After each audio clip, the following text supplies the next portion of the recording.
Top 5 science fiction movies. These are my top 5. You guys can have your top 5. I just thought of it off the cuff. You can hand that to Dex. The first one is The Day the Earth Stood Still, because the spaceship comes down. So that's the second one down there for just the music. So we're going to play the theme by Bernard Herrmann, and you'll know part of the reason this movie is brilliant is because of the music. It's about a 1959 movie, Mark. Yeah, I'm looking it up now. Oh, wait, we got Larry. Larry, the memory expert. It's either 51 or 53. It's 51. Okay. Wow, okay. I have IMDb right now on my iPad here. Okay, so let's play. It was a Tuesday. Okay. Oh my God, Larry's on fire today. All right, let's play the theme for 20 seconds. Everybody, listen. This is Bernard Herrmann, "The Day the Earth Stood Still." Oh, after these messages. That was Mrs. Herrmann. Okay, here it goes.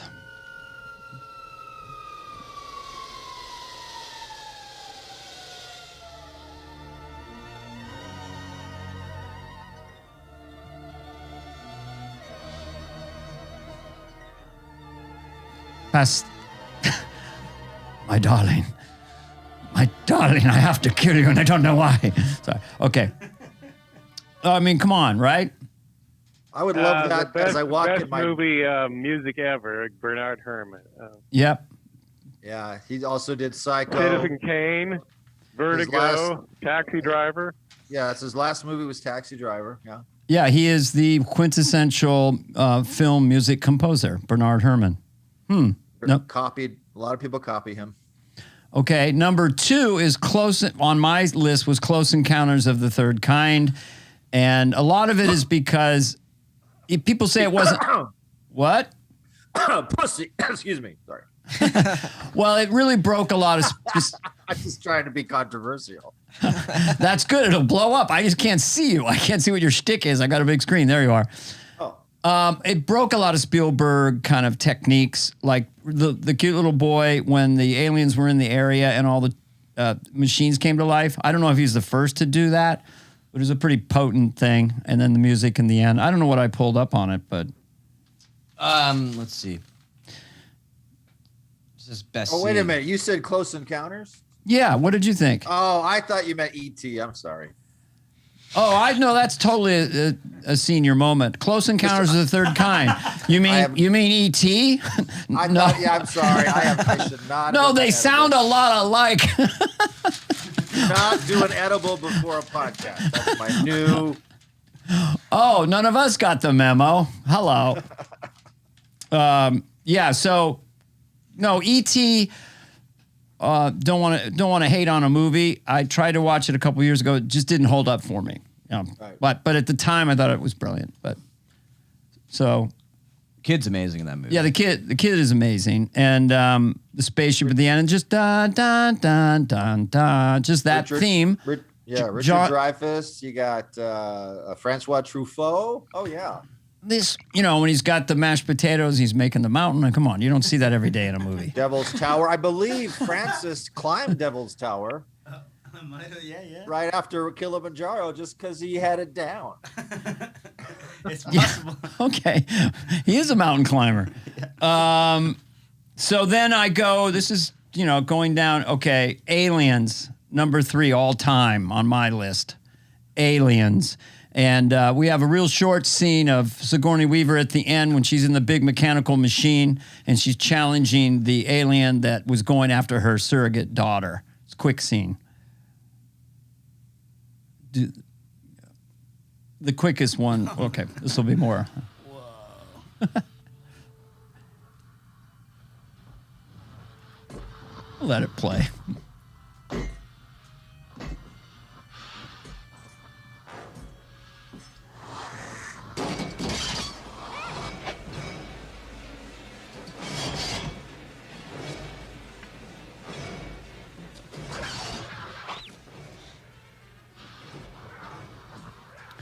Okay, she's in danger. Alien attacking. Here comes Mama Bear.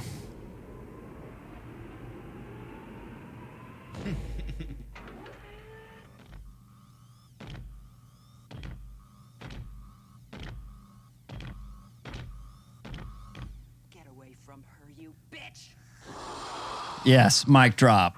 Oh. This is when we would be in a theater and the crowd would cheer. Oh yeah, that was one of the greatest cathartic moments. They've been bullied by this alien bug for the whole movie. And now, little hydraulic action. Yeah, come on. Now, this brings us back to the UFC fight. Now, what are you seeing here, guys? I mean, tactically, who is really have the upper hand? Well, she's trying to pass guard there on the alien. Okay, that's a good left cross, good right. Let's see if we can see a takedown. Oh, watch your ankle. I don't know how long we're supposed to go on. Let's pause it there. They needed a few minutes. Okay, Larry, here's what we were watching, Larry. There was an alien bug and a woman got in a machine. I don't know if you've ever seen that movie. Have you, Larry? The first Alien, yes, June of '79. I saw it at the theater in Corte Madera. Oh, yeah, that was a Friday. Okay, that's our next choice. That was Aliens. It was a Saturday, and I just remember how hot she was in that. Well, that's my next choice. Alien is where, to escape from the alien, she goes into the pod, and then she's changing into a spacesuit. She notices the alien got in the pod with her, and then she's so scared she does this mumbling, Akila, Akila, Akila, Akila, Akila, while she gets out of her spacesuit and she has tiny white cotton panties on. So that's what you remembered, Larry. Yeah. Feel taking a cold shower. That was back in the day where you're easily teased, like Jacqueline Bisset in The Deep when she comes out of the water. God. I didn't mean to. Yeah, Larry's easily affected by these images. I love Jacqueline Bisset. She's amazing. I don't know, guys. It sounds like you're objectifying women right now. I want to keep this on the up and up. Okay. So Alien, I don't know if I have a clip for that, but we all remember it. You know, is there one? We just played it. Oh, we just played that. There's Aliens and Alien, but it's both Sigourney Weaver. Both are fighting in Alien. The first one was the Origin movie, and then the second one.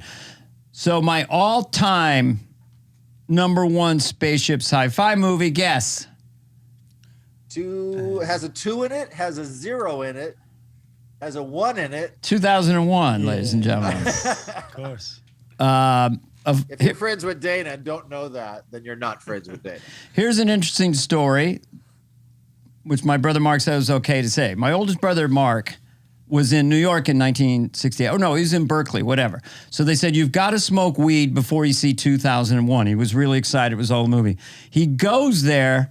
He falls asleep before the monkey throws the bone in the air, one of the most seminal moments in movie history, and turns into a falling spaceship. So he doesn't see the rest of the movie. He's flat out. Flash, 35 years later, he's at my house. My brother Scott's visiting, and his friend Peter. We're going to put on 2001, lights down. We got the big screen. Mark says it's his favorite movie once again. He's a lightweight. He had 2 Budweisers or something. So I'm watching the movie, really into it. Right as the monkey is about to throw the bone up, I look over, snoring, just flat out. It's his favorite movie he's ever seen, but he's never seen the monkey throw the bone into the air and turn the spaceship. So. What about Planet of the Apes, too? I had side ones. I think Planet of the Apes, is just one of those other seminal kind of movies. Rod Serling ending, of course, was brilliant. Yeah, they're not in the spaceship long in that movie. No. That's why it's on the side. Chuck Heston, Charlton Heston. It's a madhouse. We have that clip if you want to hear. That's just 10 seconds. Yeah. Charlton Heston. It's a madhouse! That was Larry at a TGI Friday gig he had. that's Casa Carlitos in Hayward. I often think of that in life. It's a madhouse when you just can't describe anything else. It's such an all-encompassing, he's not saying the apes are doing this or there's a fire hose on me. Just, it's so much shit hit the fan. It is a, quote, madhouse. Like, everything about it is upside down. So it's a perfectly encapsulated thing. Chuck Heston and I crossed paths when he hosted Saturday Night Live. And Lorne Michaels wanted him on Church Chat because he played Moses. And he didn't want to do it. So then I was forced into the meeting. We're supposed to convince Charlton Heston to be on Church Chat. And he was, was Charlton Heston the one who put a bald cap over his toupee to make sure people thought that was his real hair? I don't know. I don't want to say. I still honor that people aren't with this. I didn't know if this podcast was, we know all the secrets. So I think there were a number of leading men that came in and have had toupees. This is before they had really good weaves and plugs. Yeah. And they would just keep their toupee on and then put character wigs on top. Yeah, they wouldn't pull that toupee off and then put that on there. So I thought it was safe because he is deceased. So I thought that was a safe bet. Well, yeah, but one thing that was weird is that at one point they were the show's going, it's live. He's in the corner. They're trying to do a quick change, and they go, "We got to take your toupee off." And they started pulling on it. Like 3 women were just like pulling on it, and he did say, "It's a madhouse." So that was part of his real life. So Tom, you you had some other ideas for your list, right? Well, I don't know if you're just doing spaceships. Yeah, I know. I would say more like, any Star Trek movie, because you can name the Enterprise, maybe the Millennium Falcon, so a Star Wars movie on there.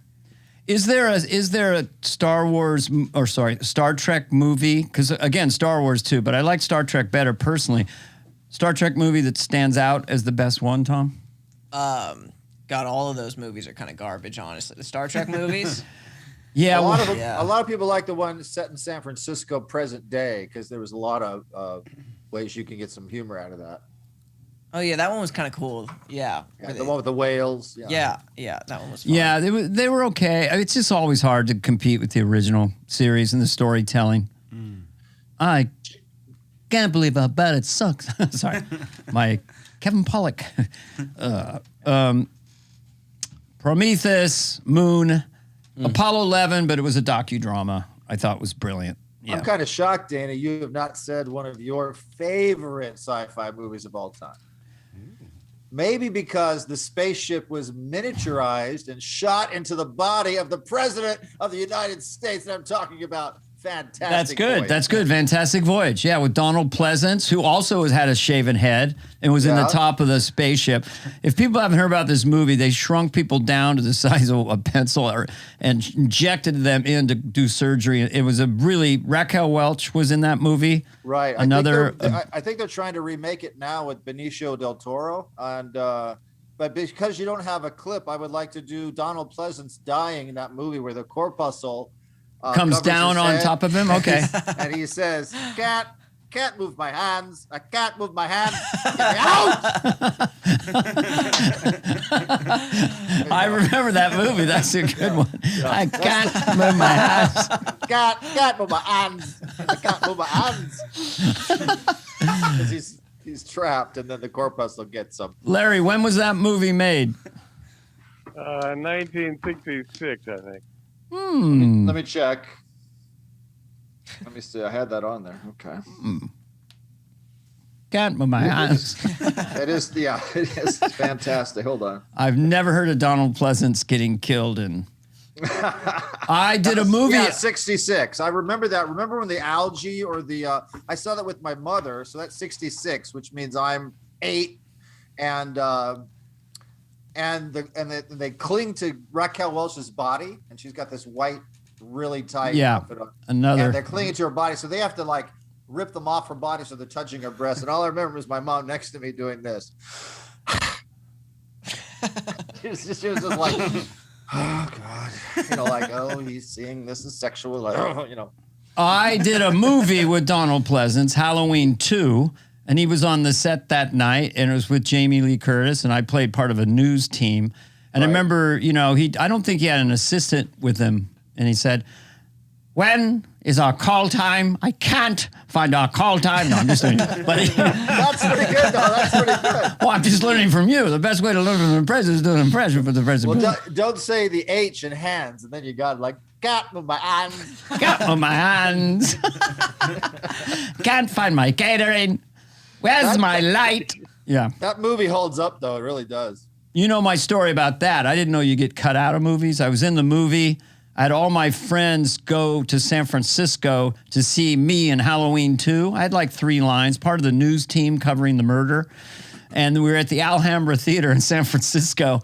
And as the movie went on, it was like the back of my head, part of my leg, once my foot was in frame, and I had no lines. It was a real lesson of Hollywood. And they go, dude, man, we were all the way up here. So back You are recognizable in that. There is a shot, and you know it's you if you're looking for you. Really? Wow. Yeah, the very end, right before the end credits roll. Oh, God, we didn't stay that long. Everyone bailed on me. Okay, great. I'm glad you're a Hollywood star. Now let's get the fuck out of here. Hey, I'm going to mention a sci-fi movie that takes place in a spaceship. It's kind of sexy. It's called Barbarella. Jane Fonda doing a striptease in slow-mo right in the beginning. There's definitely we might have to change the theme of objectified women in sci-fi movies in the set. Oh, there she is. Yeah, I remember that movie. I thought you were going to say Saturn something with Farrah Fawcett and Kirk Douglas, which I watched recently. I also like Marooned with Gregory Peck. It's so opposite of Apollo 13 because the astronauts are Gene Hackman, Tony Franciosa, and Richard Crenna, but they're like, I don't want to die in this thing. It's unlike Apollo 13 where they're just trying to figure out how to get home, and they're like, get me out of here. So they don't have any technical prowess. They're just like, get us out of here. They don't know how anything works. They panic so fast. Are they on the moon? Where are they? I got to see this. Well, it's just called Marooned, and they're in space, and they can't get back because they have to fire off the rockets. And just watch the trailer; you'll laugh. I saw Macaroons, which is about a guy who makes confections, and he got lost. But that's a whole nother story.